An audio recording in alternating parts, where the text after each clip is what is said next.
नमस्कार दोस्तों, स्वागत है आप सभी का आपके अपने यूट्यूब चैनल होम यूनिवर्सिटी में। दोस्तों, जैसा कि आप सभी को पता है, हम लोग यूपीटीपीएससी एएसओ की तैयारी करवा रहे हैं, जिसमें आपका कॉमर्स वाला पार्ट्स है, हम लोग उसको लेके चल रहे हैं। और साथ ही आपका जो कंपल्सरी स्टैटिक्स वाला पोर्शन है, हम लोग अब उसको भी साथ में लेके चल रहे हैं।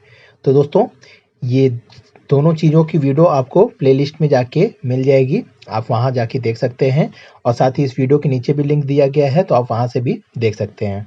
तो दोस्तों, आज हम लोग का जो टॉपिक है वो स्टैटिक्स के आपका मेजर ऑफ सेंट्रल टेंडेंसी या कहें केंद्रीय प्रवृत्ति के माप, इसी पर हम लोग आज डिस्कस करेंगे। तो दोस्तों, चलिए शुरू करते हैं देर न करते हुए। दोस्तों, अगर हम लोग सबसे पहले ये समझ लें कि केंद्रीय प्रवृत्ति के माप या सेंट्रल टेंडेंसी माप आपका किस श्रेणी में आता है या किस प्रक्रिया के चरणों में आता है, तो उसे हम लोग इस डायग्राम से समझ सकते हैं। दोस्तों, हमने जब शुरू में आपको पहली क्लास हमने ली थी, तो हमने बताया था कि स्टैटिक्स आपका फुल किस पे डिपेंडेंट है, डाटा पे डिपेंडेंट है।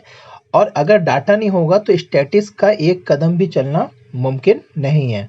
तो दोस्तों, हम लोग जो डाटा का क्या करते हैं, सबसे पहले जो आपका पहला स्टेप ही होता है वो आपका क्या होता है, कलेक्शन होता है।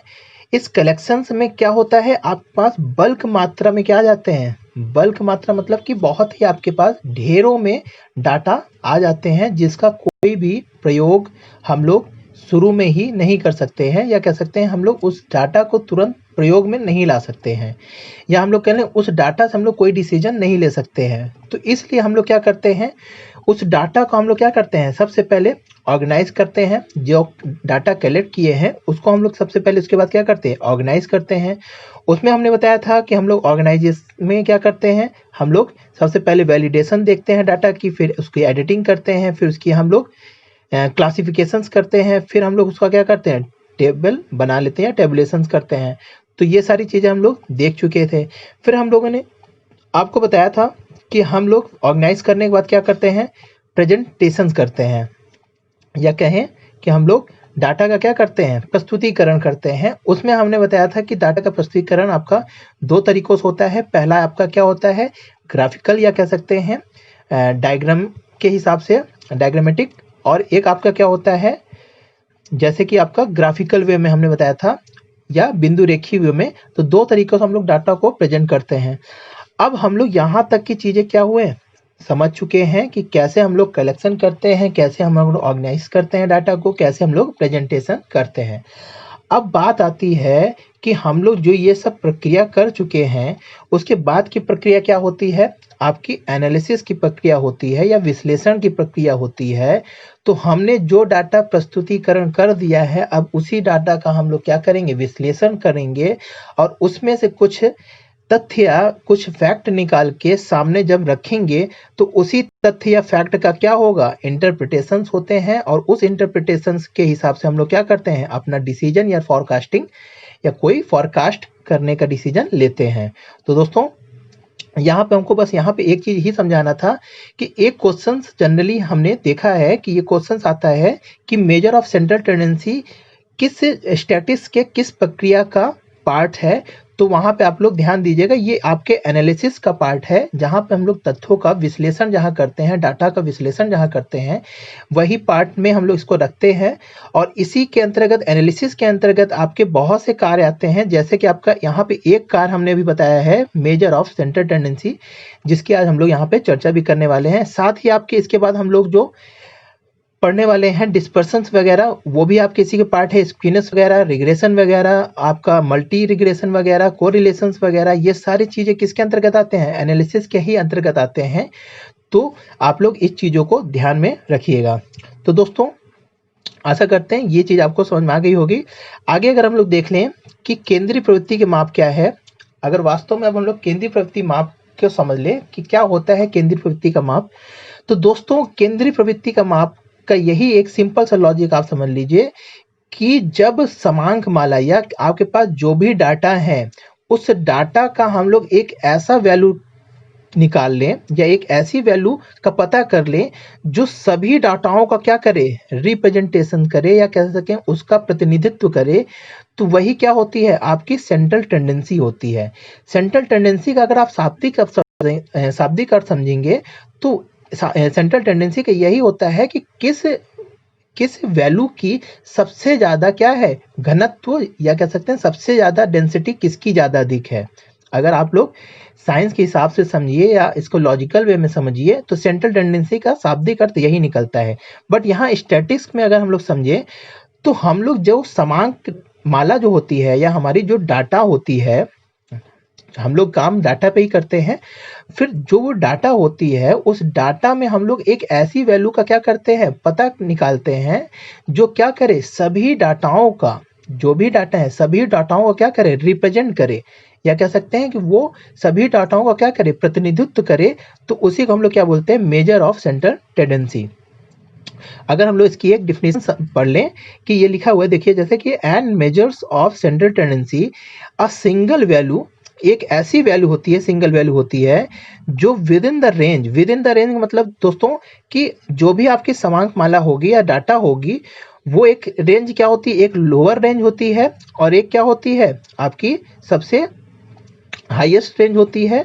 तो यहाँ पे दोस्तों यही कहा है कि विद इन द रेंज मतलब इस रेंज के अंतर्गत जो data is use to represent, जो डाटा इस रेंज के अंतर्गत हमारे रिप्रेजेंट करने की क्या करता है क्षमता रखता है या रिप्रेजेंट करने की क्षमता अपने अंदर रखता है, उसी वैल्यू को हम लोग क्या बोलते हैं मेजर ऑफ सेंट्रल टेंडेंसी बोलते हैं।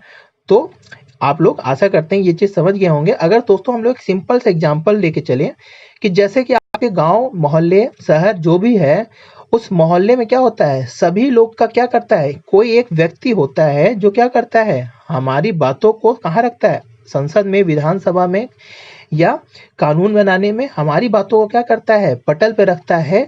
तो वो क्या करता है हम सभी लोगों को क्या करता है रिप्रेजेंट का काम करता है, हम सभी लोगों का क्या करता है रिप्रेजेंट का काम करता है।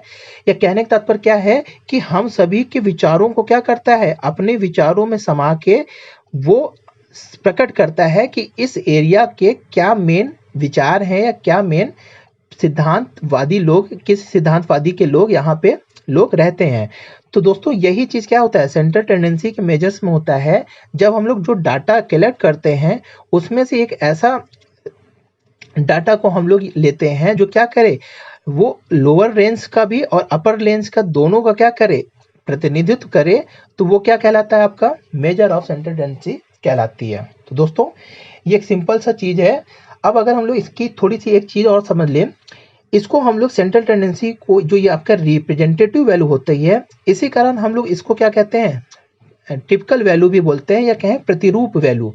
प्रतिरूप वैल्यू का मतलब दोस्तों समझिए कि होता क्या है कि यहाँ पे जो भी डाटा होती हैं वो चाहे आपके ऊपर से लेके नीचे तक जो भी डाटा होती हैं वो सभी इसमें से आपका जो भी सेंट्रल टेंडेंसी होती है वो सभी डाटाओं का क्या होता है प्रतिरूप होता है, या कह सकते हैं कि सभी डाटाओं का क्या होता है दर्पण होता है। इसीलिए हम लोग इसको क्या बोलते हैं टिपिकल वैल्यू भी, सेंट्रल टेंडेंसी को हम लोग टिपिकल वैल्यू भी बोलते हैं। और अगर हम लोग दूसरी बात कर लें कि इसको हम लोग क्या बोलते हैं summary number of value. Summary number of value का क्या मतलब है कि ये अपने समांक मालाओं का क्या होता है समरी वैल्यू होता है, सारांश होता है। सारांश का मतलब आप लोग समझते होंगे जो क्या कर देता है सभी का निचोड़ निकाल के एक जगह रख देता है, इसीलिए हम लोग इसको क्या बोलते हैं समरी नंबर वैल्यू भी बोलते हैं। और ये क्या होता है मेजर ऑफ लोकेशन होता है। मेजर ऑफ लोकेशन का मतलब क्या है दोस्तों कि ये क्या होता है सभी आपके डाटाओं का क्या होता है एक ऐसा लोकेशन होता है जो क्या करता है दोनों को समान रूप से क्या करता है डिस्ट्रीब्यूट करता है, इसीलिए उसको हम लोग क्या बोलते हैं मेजर ऑफ लोकेशंस भी कहते हैं। और एक चीज और यहाँ पे क्या होती है इसकी जो कैरेक्टरिस्टिक कह लें कि ये क्या होता है basis of other statistical analysis. ये बहुत ही इंपॉर्टेंट आपका पॉइंट है, इसको समझ लीजिए कि basis of other statistical analysis क्या क्या मतलब है कि दोस्तों अगर हम लोग सेंट्रल टेंडेंसी ना निकालें, अगर हम लोग सेंट्रल टेंडेंसी ना निकालें तो हम लोग स्टैटिक्स के अगले कदम पे जा ही नहीं सकते हैं, या कह सकते हैं हम लोग स्टैटिक्स का अगला काम कर ही नहीं सकते हैं। इसीलिए क्या है सभी स्टैटिकल एनालिसिस का क्या है बेस है, आधार है। तो दोस्तों आशा करते हैं ये चारों पॉइंट आपको क्या है क्लियर हो गए होंगे। तो दोस्तों मेजर ऑफ सेंट्रल टेंडेंसी को आप लोग सिंपली इसी तरीके से समझ लीजिए। तो दोस्तों यहाँ पे मेजर और सेंट्रल टेंडेंसी आशा करते हैं समझ में आ गया होगा। अब अगर हम लोग बात कर लें कि इस पे हम लोग कैसे तरीकों से हम लोग सेंट्रल टेंडेंसी निकालते हैं, तो यहाँ पे वही टाइप्स ऑफ सेंट्रल टेंडेंसी के बारे में चर्चा किया गया है।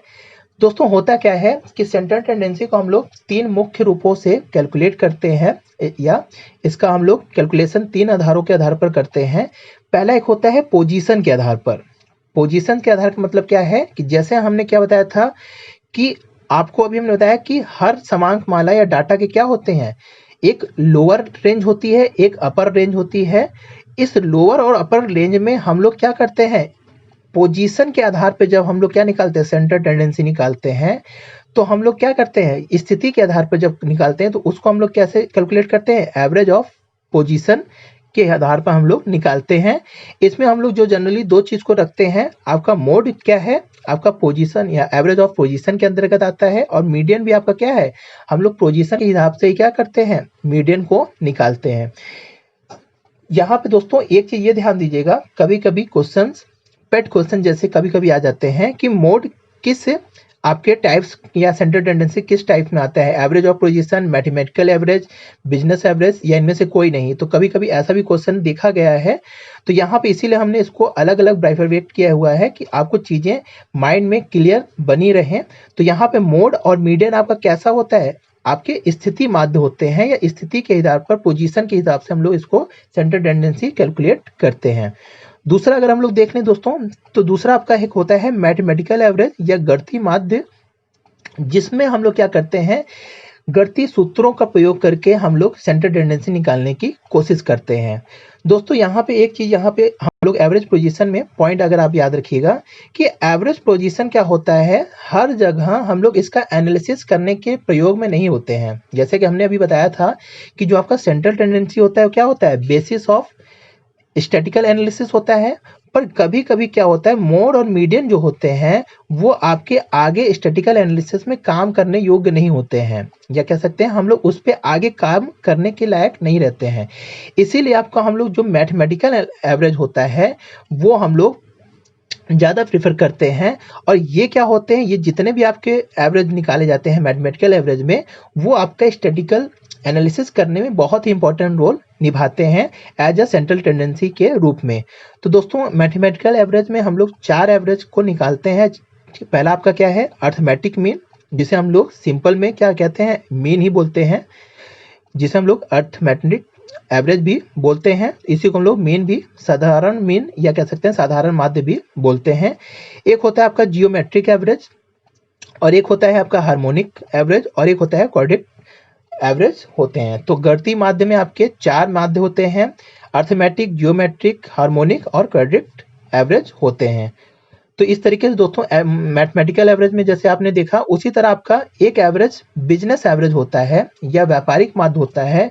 उसमें भी हम लोग 3 तरीके के एवरेज निकालते हैं। एक होता है मूविंग एवरेज, दूसरा होता है कंपोजिट एवरेज, और एक होता है आपका प्रोग्रेसिव एवरेज। तो दोस्तों यहाँ पे हम लोग को जो आपका टाइप्स ऑफ सेंट्रल टेंडेंसी है, उसमें सभी चीज़ों को हम लोग को यहाँ पे नहीं पढ़ना है, क्योंकि जो आपके सिलेबस में, एसओ के सिलेबस में दिया है, वो आपका जो हमने ब्लॉक में बनाया है वही आपके क्या है, सिलेबस में है। जैसे कि आपका arithmetic average, geometric average, harmonic average, mode और मीडियन। तो यहाँ पे हम लोग कुल 5 चीज़ों को समझना है, बट हम यहाँ पे सारी चीज़ों को थोड़ा थोड़ा डिस्कस कर देंगे। पर यहाँ पे जो 5 चीज़ें हैं, इस पे हम लोग डिटेल्स में वीडियो लेके आएंगे। तो दोस्तों यहाँ पे तो आपका टाइप्स ऑफ सेंट्रल टेंडेंसी था। अगर अब हम लोग बात कर लें पहले माध्य की, जो आपका क्या दिया हुआ है, अर्थमेटिक एवरेज, उसी पे हम लोग आज डिस्कस करेंगे। तो दोस्तों सबसे पहला आपका जो अर्थमेटिक एवरेज है, ये आप लोगों को पता चल गया है कि ये किसका टाइप्स है, मैथमेटिकल एवरेज का ही एक पहला टाइप है। तो दोस्तों यहाँ पे अर्थमेटिक एवरेज, जिसे हिंदी में समांतर माध्य भी बोलते हैं, तो आज हम लोग इसी पे थोड़ा सा डिस्कस करेंगे। दोस्तों अगर हम लोग अर्थमेटिक एवरेज के बारे में समझें, तो अर्थमेटिक एवरेज सिंपल सा, जो आज तक हम लोग क्या निकालते आए हैं, एवरेज निकालते आए हैं, उसी को हम लोग क्या बोलते हैं, अर्थमेटिक एवरेज बोलते हैं। अगर हम लोग इसकी परिभाषा समझ लें, तो अर्थमेटिक मीन क्या है आपका, इसे एवरेज मीन भी बोलते हैं। और ये क्या होता है, क्वांटिटी ऑब्टेन बाय सम 2 और मोर नंबर्स, या कह सकते हैं कि ये एक समांक माला के क्या करता है, 2 या 2 से अधिक वैल्यूओं को क्या करता है, ऐड करता है या सम करता है, और जितने भी वेरिएबल्स होते हैं उनके नंबर से जब हम लोग डिवाइड कर देते हैं तो हमें क्या आ जाता है, अर्थमेटिक मीन प्राप्त हो जाती है। जैसे कि यहाँ पे एक एग्जांपल दिया हुआ है सिंपल सा, यहाँ पे तो ये देखिए, जैसे कि यहाँ पे रोल नंबर दिए हुए हैं, मार्क्स दिए हुए हैं। अगर हम लोग यहाँ पे ये जो वेरिएबल्स हैं, इन वेरिएबल्स के नंबर्स को ऐड कर दें, सम कर दें, और जितने भी वेरिएबल्स हैं उन नंबर से अगर हम लोग डिवाइड कर दें तो हमारा ये जो 12 आया है यही क्या कहलाएगा, अर्थमेटिक मीन या एवरेज मीन कहलाता है। ये तो आपका दोस्तों सिंपल सा एक परिभाषा है कि समांतर माध्य हम लोग किसे बोलते हैं और कैसे निकालते हैं, आप लोग नॉर्मली जानते भी हैं। पर दोस्तों यहाँ पे हम लोग जो आपका अर्थमेटिक मीन है वो आपका हम लोग क्या करते हैं, दो तरीकों से निकालते हैं। एक होता है सिंपल अर्थमेटिक मीन और एक होता है वेटेड अर्थमेटिक मीन। तो यहाँ पे हम लोग सिंपल अर्थमेटिक मीन को अपने अलग अलग सीरीज में अलग अलग विधियों से, फॉर्मूलों से हम लोग निकालते हैं। जैसे कि अभी हमने ये जो पहला वाला एग्जांपल देखा था वो क्या था, इंडिविजुअल सीरीज से था। इंडिविजुअल सीरीज क्या होती है, डिस्क्रीट सीरीज क्या होती है, हम लोग पहले वाली वीडियो में समझ लिए थे। तो दोस्तों यहाँ पे हम लोग जो इंडिविजुअल सीरीज है उसमें किन किन विधियों से हम लोग आपका अर्थमेटिक मीन निकालते हैं या सूत्रों से, फॉर्मूलों से, इस पे हम लोग आगे चर्चा करेंगे। सभी सीरीजों पर हम लोग कैसे कैसे क्वेश्चंस आपके आते हैं उन सभी चीज़ों पर हम लोग नेक्स्ट वीडियो में चर्चा करेंगे। और आपका जो वेटेड एवरेज मीन है इसमें हम लोग कुछ एक्चुअल वेट लेके, कुछ एस्टिमेट वेट लेके जब हम लोग वेटेड एवरेज मीन निकालते हैं तो यहाँ पे हम लोग आपका अर्थमेटिक मीन दो तरीकों से हम लोग कैलकुलेट करते हैं, एक सिंपल और एक वेटेड होता है। दोस्तों अगर हम लोग यहाँ पे आज इतनी चीज़ों को लेके आए थे, और दोस्तों आगे हम लोग अर्थमेटिक एवरेज को ही आगे डिटेल्स में देखेंगे। और आज हम लोग केवल इतने इंट्रोडक्शन पार्ट में इसी चीज़ों को आपको केवल माइंड में लाना चाहते थे। तो दोस्तों आज के लिए इतना ही। आगे हम लोग नेक्स्ट वीडियो में अर्थमेटिक मीन के जितने भी आपके सीरीज हैं उसमें कैसे हम लोग कैलकुलेशन करते हैं और कैसे हम लोग आपका वेटेड एवरेज मीन भी निकालते हैं, इन सभी चीज़ों को हम लोग नेक्स्ट वीडियो में देखेंगे। तो आज के लिए इतना ही दोस्तों। आशा करते हैं ये वीडियो आपको पसंद आई होगी। अगर वीडियो पसंद आई तो दोस्तों लाइक करिए, और अगर आपको कोई भी क्वेश्चन आज की वीडियो से रिलेटेड है तो आप पूछ सकते हैं। तो दोस्तों आज के लिए इतना ही। अगर दोस्तों आप पहली बार वीडियो देख रहे हैं तो चैनल को सब्सक्राइब कर लीजिए और हमारे वीडियो को ज़्यादा से ज़्यादा शेयर करिए जो भी यूपीटीपीएससी एसओ की तैयारी कर रहे हैं। तो आज के लिए दोस्तों इतना ही। जय हिंद, जय भारत।